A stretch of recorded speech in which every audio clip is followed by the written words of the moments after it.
Unplugged In, the moon landing, 50 years later. It's one small step for man, one giant leap for mankind. Remembering America's great achievement 50 years ago when man first set foot on the moon. How far have we come since the early days of moon exploration? Why haven't we gone back? We look back at the Apollo 11 mission, at the science and the race to be first. And we look forward where we will go in the next 50 years of space exploration.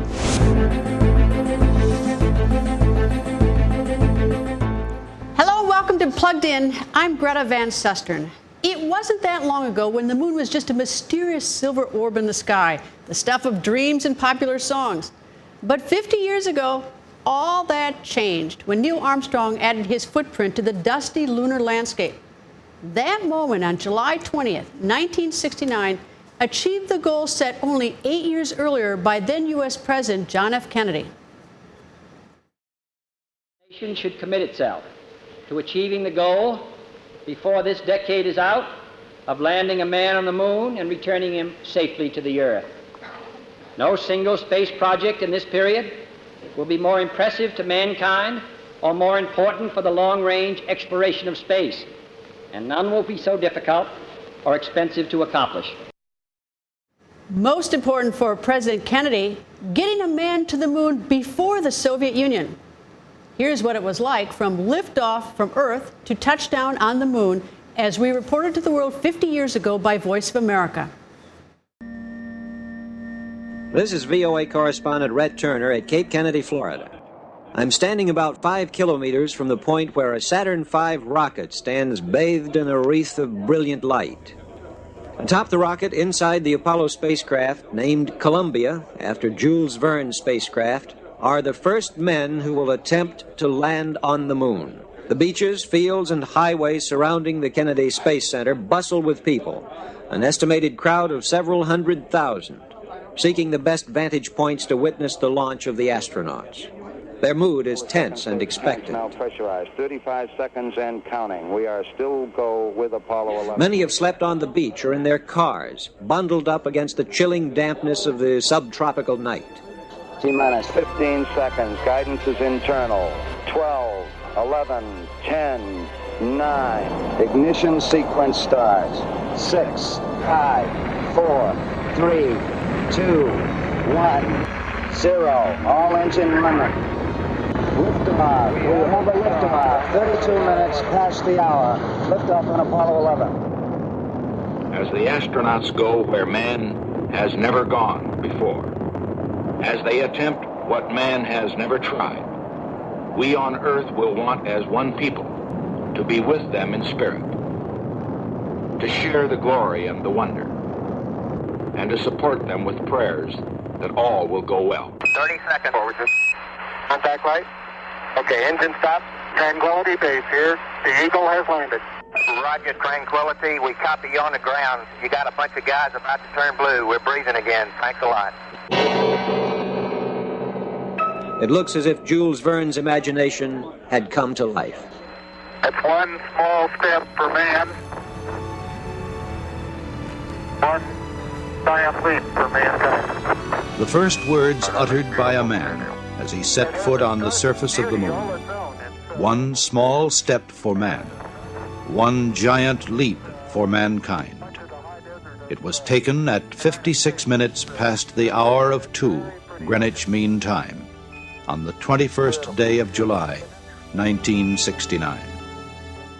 How did we get to that historic day in 1969? And how far have we really come since then?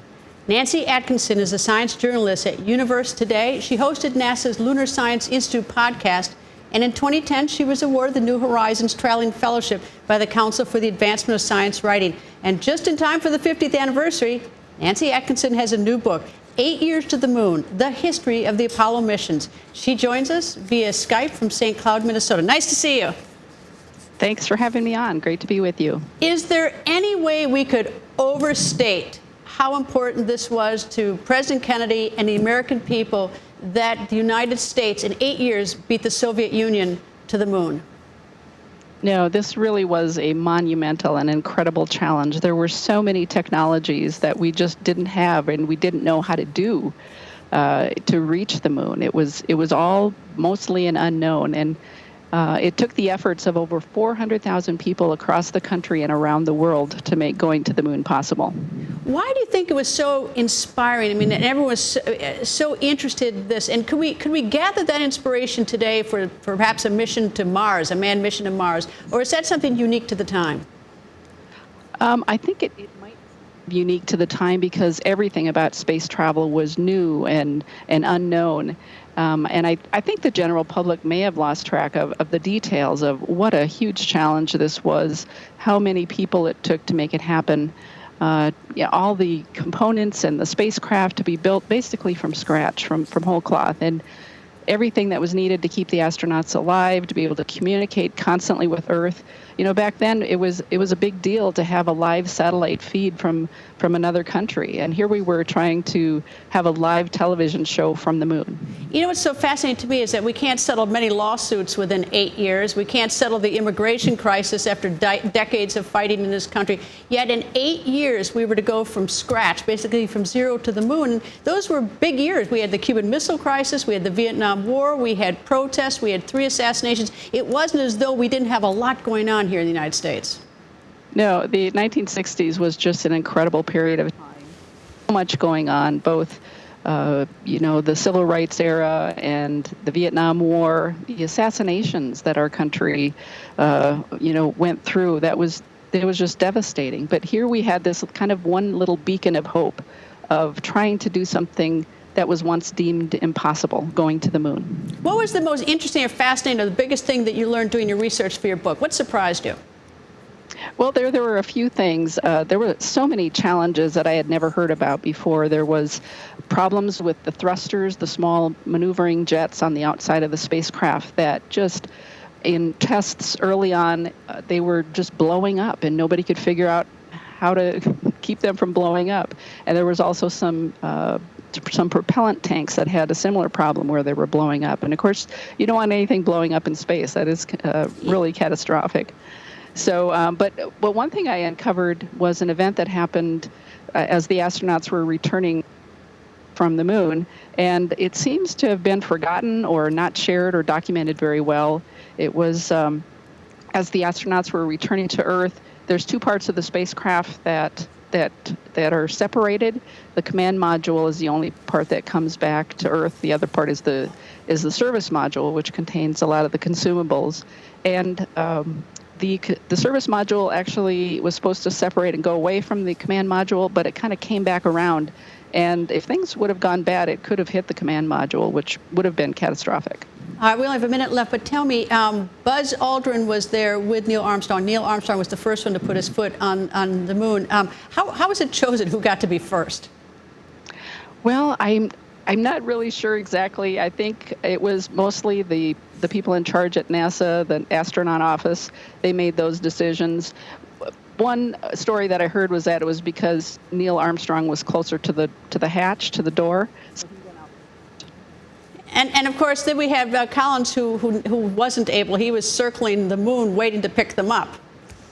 Yeah, he was really an unsung hero. And as it happened, they couldn't immediately locate the Apollo 11 lander, the Columbia, because they had to land in a different spot than where they originally were planned to land because it was full of boulders and a big crater. And so Michael Collins was instrumental in helping them locate them on the surface. Nancy, thank you very much. Thank you for joining us. You bet. Thank you. October 4th, 1957 delivered the boost the United States needed to win the race to the moon. The Soviet Union's successful satellite launch caught America off guard. Within a year, America created NASA, and beating the Soviet Union to the moon became a matter of intense national pride. VOA's Kane Faribault has interviewed many of the Apollo astronauts, including Apollo 11's Buzz Aldrin and Michael Collins. Your Voice of America, New York hit. In 1957, I was a Fulbright student in Norway, and I was out in the field gathering geological information. The only American radio I could get was Voice of America out of Algiers. And it was during one of the Willis Conover broadcasts, Jazz from A to Z, that they interrupted and announced that the then Soviet Union had launched the first artificial satellite of the Earth, which was Sputnik 1. And that's when I finally decided, well, I better start paying attention to space. We choose to go to the moon in this decade and do the other things, not because they are easy, but because they are hard. When President Kennedy made the announcement we were planning to go to the moon and get there before the end of the decade, I really couldn't believe it. I said, no, he's just saying this thing to give us confidence, but I don't think that's possible. No nation which expects to be the leader of other nations can expect to stay behind in this race for space. Exceptionalism in space, being number one, being a leader, anything less than that is unacceptable to the people of this nation. It is a very dramatic expression of what can happen if you assemble the right people, the right skills that work together as a team with the right leadership, what miracles can happen. It was a wonderful example of organization within a large government agency. We invested a good bit of time, effort, and human endeavors to gain that leadership with the Apollo program. This is the Voice of America's Apollo 11 News Center. It is burning, it's moving. The rocket is lifting off the pad. It's lifting beautifully into the sky. The next critical point in the lunar landing flight comes in about 2 hours from now. Tranquility Base here. The Eagle has landed. I'm going to step off the limb now. That's one small step for man, one giant leap for mankind. The space program was a positive that gave people inspiration and help about what this country was doing.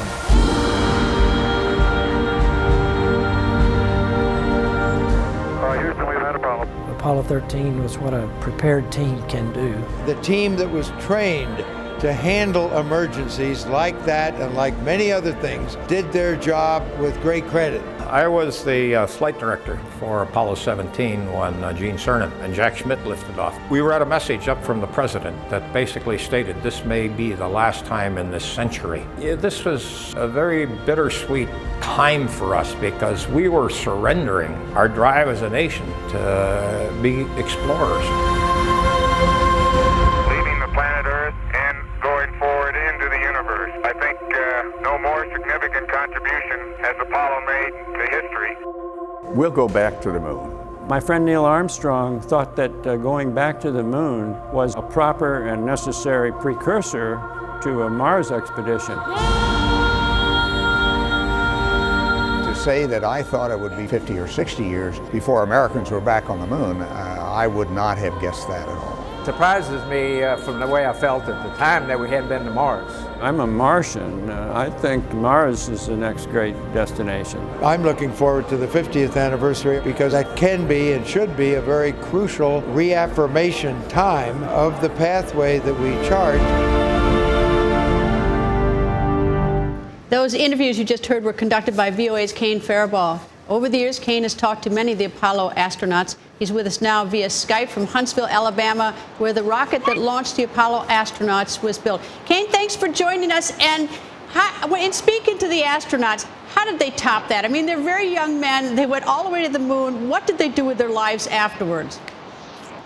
You know, I just talked to Colonel Alan Worden, who was the command module pilot on Endeavour for Apollo 15, which was several missions after the Apollo moon landing. I spoke to him yesterday, and he gave me a very interesting story. I asked, are you very close with those other Apollo astronauts as you attend these anniversary events, as you talk?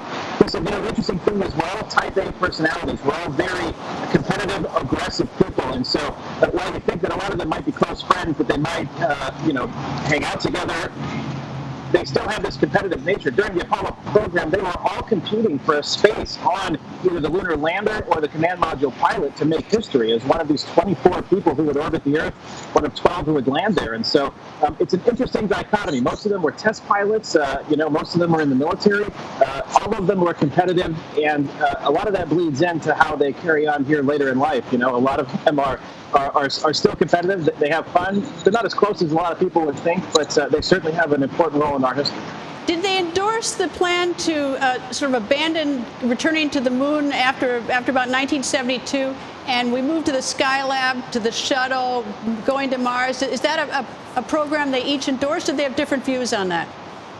Actually, a lot of them have different opinions as to what the next step should have been. A lot of them were supportive of the space shuttle mission, the space shuttle program, but almost to a T, almost every single one of them thinks that we should have been back to the moon by now. Many of them think that we should be on a chart, on a path that's charting us on the path to Mars. A lot of them thought that we should be at Mars by now. But none of them, I think in particular, thought that Apollo 17, Eugene Cernan, who was technically the last man on the moon, none of them thought that would have been the moment that we essentially ended our exploration of the moon, at least. Did any of them talk to you about how important it was that the United States beat the Soviet Union? I mean, did they talk about the political aspects and what an impact that had?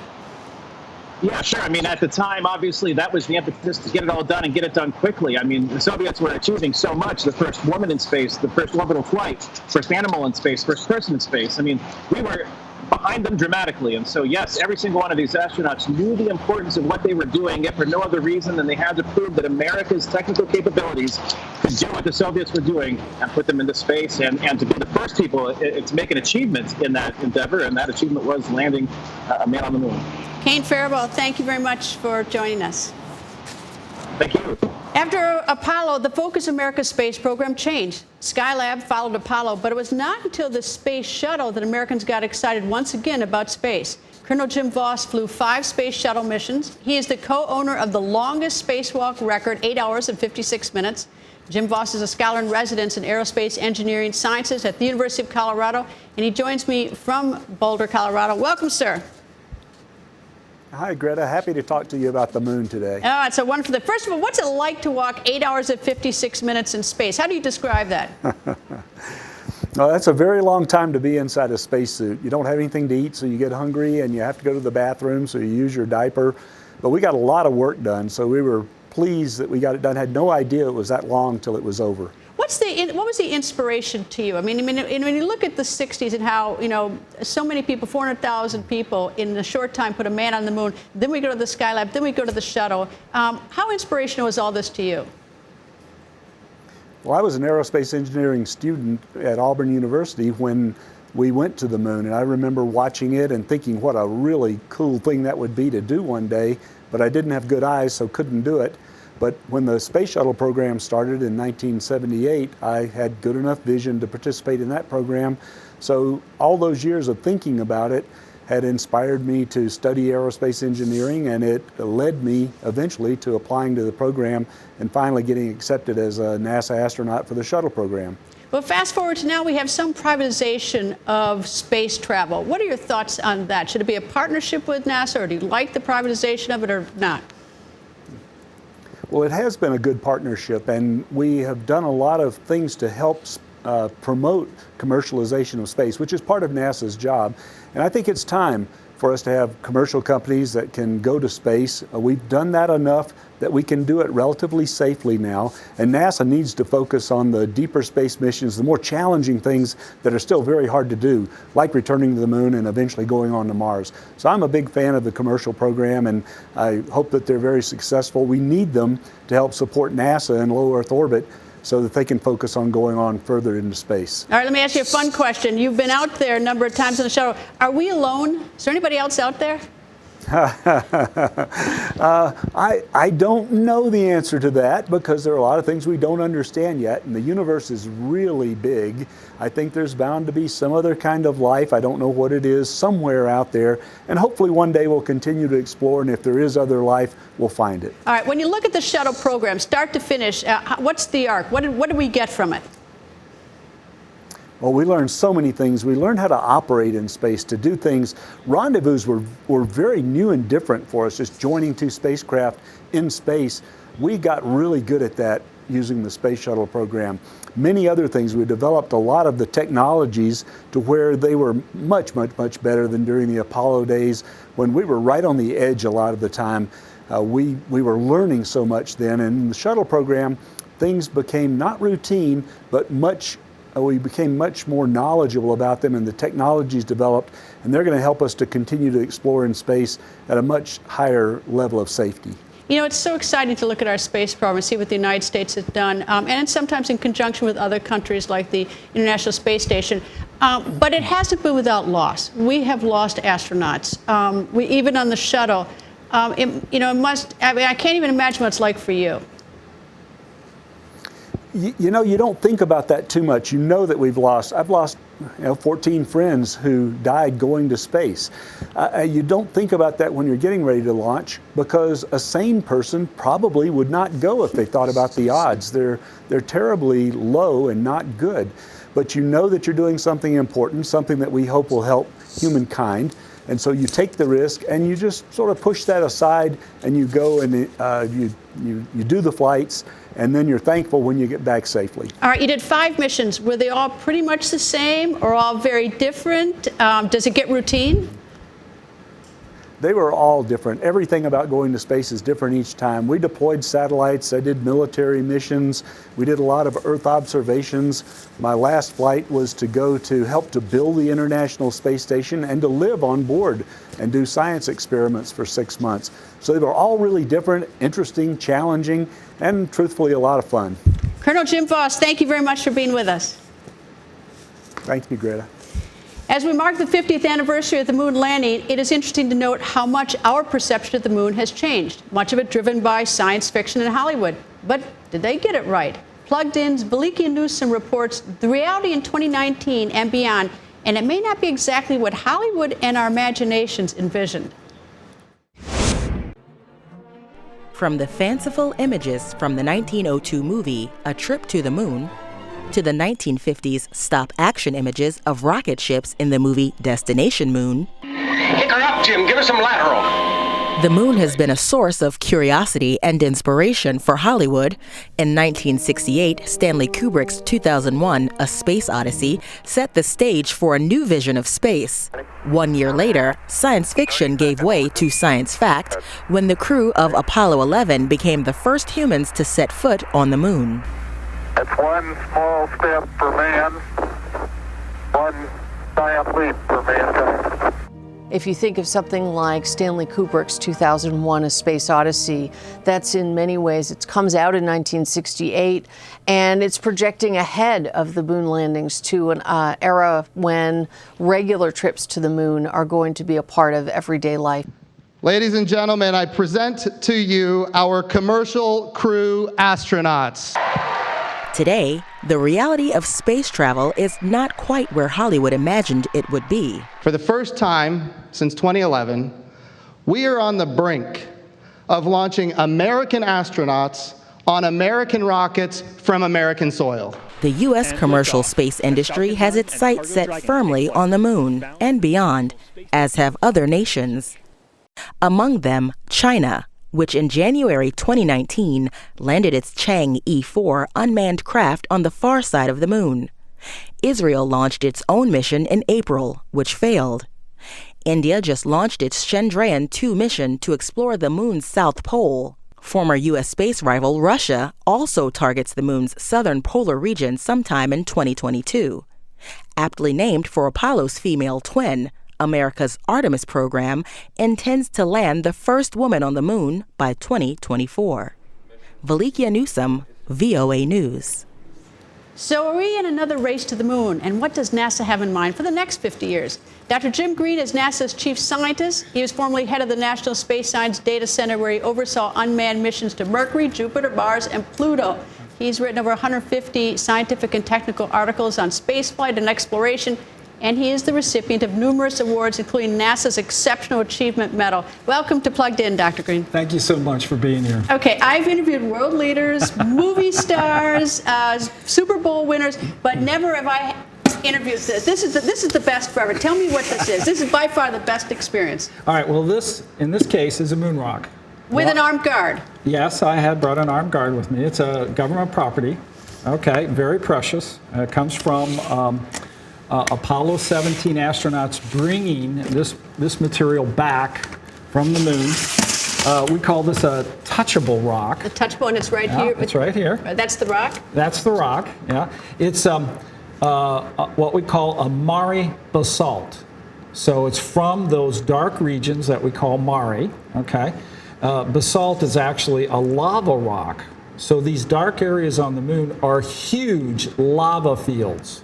So those impacts have occurred, busting up the crust. Lava pours out of the mantle, fills in those big basins, those big impact craters. And then we landed in an area where we could get access to these rocks. All right, how much, let's take the first Apollo 11. How much moon rocks weight did they bring back? Well, I don't know exactly how much Apollo 11 brought back, probably 20 or 30 pounds. But overall, we brought back more than 840 pounds of lunar material. Is that all accounted for? Where is this stuff? All right, we have it in several locations. So, for instance, we have the bulk of it at the Johnson Space Center in our astro curation facility. So they are all under nitrogen, well preserved, well documented. And we have a significant amount of material that we loaned out to laboratories all over the place, where we have laboratory equipment from scientists that are looking at the detailed interior structures of the atoms that are in each of these rocks. Still looking at it today. Still looking because at it. we're better able to do things now today. Well, not only that is, in fact, this year we're going to open up a tube, which is a core, okay, that Apollo 17 created in an area where there was a landslide. So we anticipate trapped gases, we anticipate all kinds of new material that's in this core, and we've never opened it before. All right, okay, so we'll look forward to that. We'll have you back for that. All right, now, when I say we as though I was there, I was watching it on TV, but anyway, I'll say we anyway. When we stepped on the moon, when the Americans stepped on the moon, they planted a flag. They did. They did. How many flags are there, and what are the conditions of flags? Well, we've landed 6 crew. Okay, 12, and not 11, 12, but not 13, 14, 15, 16, and 17 in different locations. All right, each planted flags. So they're all on the moon, but I would anticipate they're all white. Why? Well, because the intense light from the sun, the ultraviolet light, really destroys the colors over time. And there's no way that we haven't sent anything up to check on the condition of our flags. No, that's not been one of those mission objectives, as we call it. I guess it's a little expensive. What did we learn from going to the moon? What was besides, the excitement? Obviously, the United States wanted to beat the Soviet Union, and the United States did. But what else? What did we get? Oh man, we learned an enormous amount. The moon is a witness plate to the evolution of the solar system. The impacts that have occurred on the moon also have occurred here on Earth. So the material that's come to Earth that perhaps provided amino acids and water and an environment where life could have grown and become life as we know it today, on the moon, that original material is laying on the surface, and we know where to go to get it.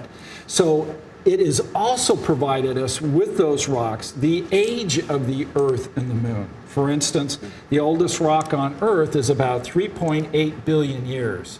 This one right here... 3.5 billion, right? Well, no, this one is 3.84 billion years. So it's older than the oldest rock here on Earth. We only have 45 seconds left. I have to ask this. How mad do you think or jealous was the Soviet Union?